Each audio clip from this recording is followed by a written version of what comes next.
Rule 1 is stand up straight with your shoulders back. And rule 2 is treat yourself like you're someone responsible for helping. And number 3, which is very tightly associated with number 2, they're sort of variations on a theme, is make friends with those people who want the best for you. By the way, these last 2 rules aren't injunctions designed to make your life easier. They're actually injunctions designed to make your life more difficult. Kierkegaard said at one point that his role in life, given that everything was proceeding to become easier and easier in all possible ways, that there would come a time when people would cry out for difficulty. And so that's partly how he envisioned his role in the world, interestingly enough, as a universal benefactor of mankind who would strive to do nothing other than to make life more difficult for everyone. Right, and so rule 2 and 3 are like that, because treat yourself as if you're someone responsible for helping isn't the same as be nice to yourself. It's not that. And to associate with people who want the best for you means that they get to demand the best from you. And that's also not an easy thing. Rule 4 is compare yourself to who you were yesterday and not to who someone else is today. And that's an injunction about envy. You need things that are above you because you need to do something worthwhile with your life. You need something to aim at, but one of the consequences of that is that you can become envious of people that you believe have attained more in a deserved or undeserved manner, and that can make you bitter. And so it's much better to compare yourself to yourself and to use yourself as the target for improvement and comparison. Rule 5 is don't let your children do anything that makes you dislike them. And the rule of thumb there is if you dislike them, then other people will. And it's a bad idea to allow your children to act in a way that makes other children dislike them or adults dislike them, given that they're going to have to deal with children and they're going to have to deal with adults. So your primary responsibility as a parent is to help your child learn how to behave so that the social world opens up its arms to them and welcomes them at every level. And you've done your job if you can manage that, and it's not a simple thing to do. Rule 6 is put your house in perfect order before you criticize the world. And that's not take no action for others until you have your act together. That isn't what the rule means. It means that bind your ambition with humility and work on what's right in front of you that you will suffer for if you get wrong before you engage in the large-scale transformation of other people. Rule 7 is do what is meaningful and not what is expedient. And I would say in some sense that's the core ethos of the book. Not exactly, because rule 8, which is tell the truth or at least don't lie, is a necessary conjunction to that, or a necessary additional element, because I don't think that you can pursue what is meaningful without telling the truth. And the reason for that is if you don't tell the truth, or let's say if you lie, which is an easier way to think about it, you corrupt the mechanisms, the instinctual mechanisms that manifest themselves as meaning, and then you can't trust them. And that's a very bad idea. So the fundamental reason to not lie is because you corrupt your own perceptions if you lie.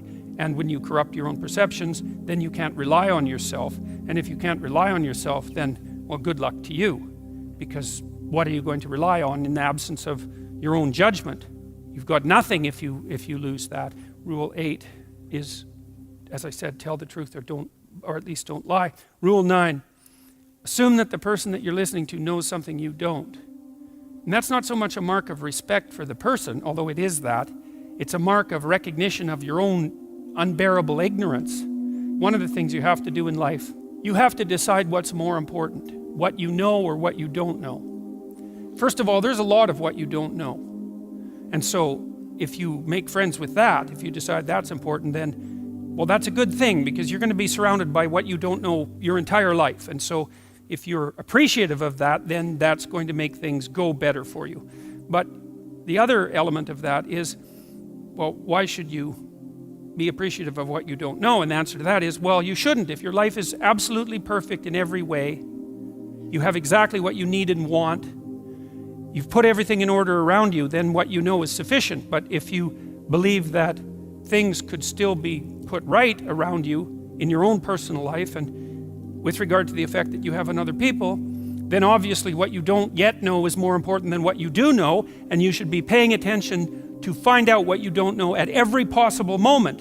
And if you're fortunate when you have a conversation with someone and you're actually interested in what they say, then even if they're not very good at communicating, even if they're awkward, or even if they display a certain amount of enmity towards you, there's always the possibility that they might tell you something you don't know, in which case you can walk away from the conversation less ignorant and corrupt than you were when you started the conversation. And if your life isn't everything that you would like it to be, then being slightly less ignorant and corrupt is probably a good thing. And so Rule 10 is be precise in your speech. And that's an observation, I would say, that's a variant of a New Testament injunction, which is, or maybe a description of the nature of the world, which is knock and the door will open, and ask and you will receive, which is a very strange theory, let's say, but which I would say is far more in accordance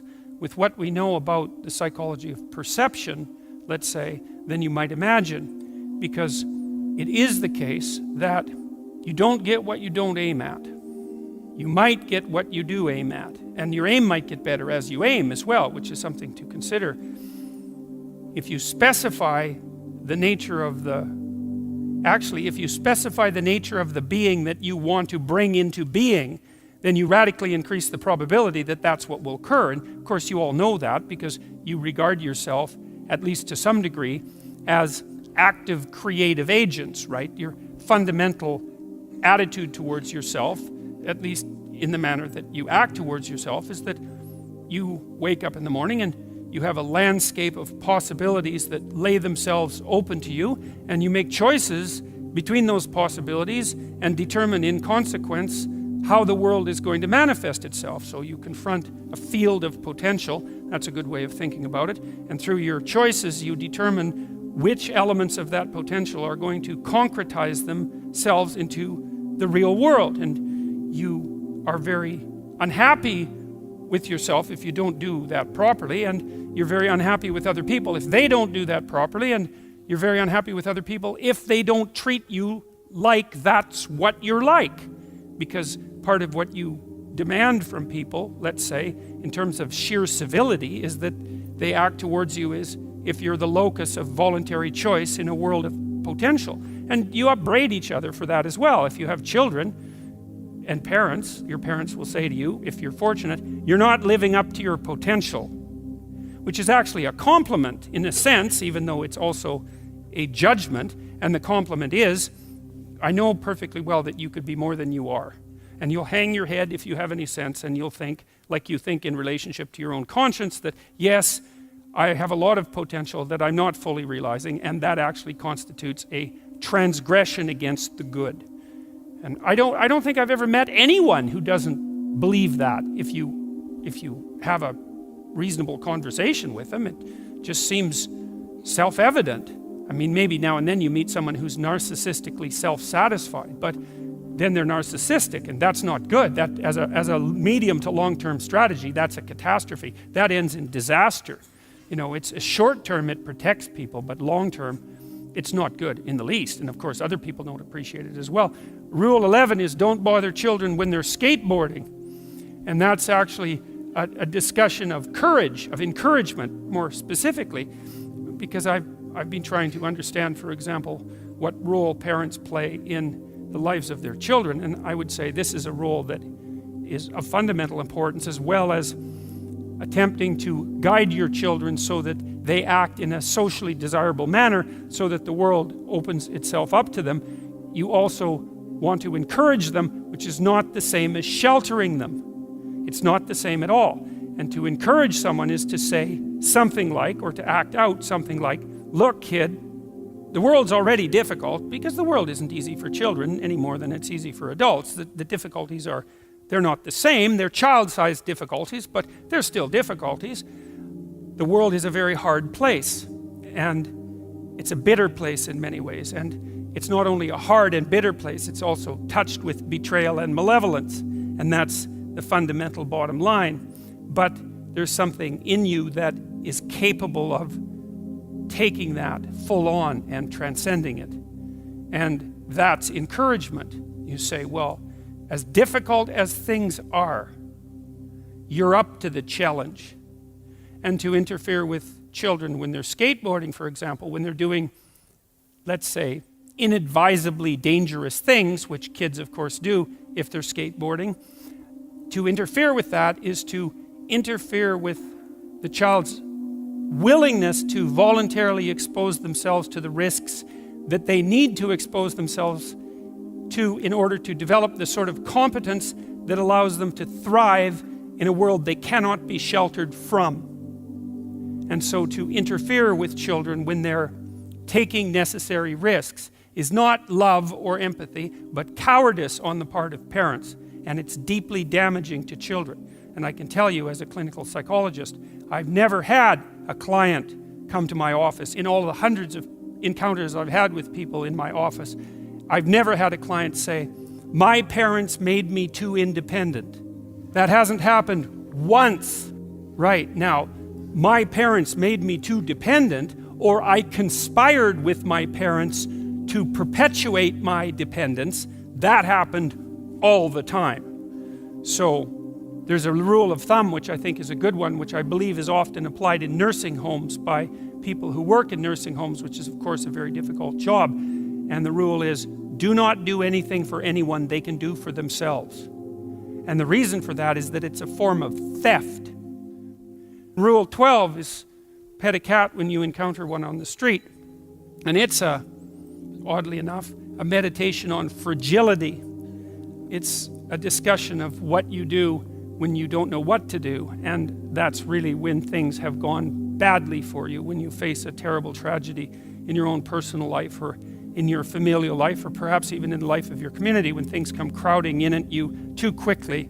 In the case of a death in the family, or a terrible illness, or the collapse of a dream, or any of the things that can flip your world upside down, is how do you cope with that? And that chapter contains a discussion of the necessity of narrowing your time frame, because sometimes the right way to look at the world is across years, and sometimes it's across months, and when things are more out of control, perhaps it's across days, and when you're really up against the wall, it's across hours or even minutes. And during those minutes, then you concentrate on doing as well as you can with what's right in front of you for the longest unit of time that you can tolerate conceptualizing. Maybe that's what you do at someone's deathbed. And while you're doing that and suffering away madly, then you also take the time to appreciate everything you can that manifests itself, that allows itself to be appreciated. And so that's the metaphor of the cat, I suppose. This video is sponsored by Blinkist. Reading books is great, but I've talked about this many times before. Many books are written very inefficiently and should be much shorter than they are. Not only that, sometimes you just don't have the time to read a whole book, or you might want to just go back and review the main ideas without reading the whole thing again. This is why I use and recommend Blinkist. It's a great app that takes information from the best books and condenses it to 15 minutes that you can read or listen to. For someone looking to learn, I really think this might be one of the best apps out there right now. I recommend starting with a summary for any book on the Fight Mediocrity Beginner's Reading List, or any of the books that are in my Blinkist library right now. If that sounds good, head over to blinkist.com/fightmediocrity or click the link in the description below. You can give it a try for 7 days completely free, and if you don't want to continue, you can cancel at any time. As a Fight Mediocrity viewer, you'll also get 25% off if you decide you want the full membership. Thanks for watching.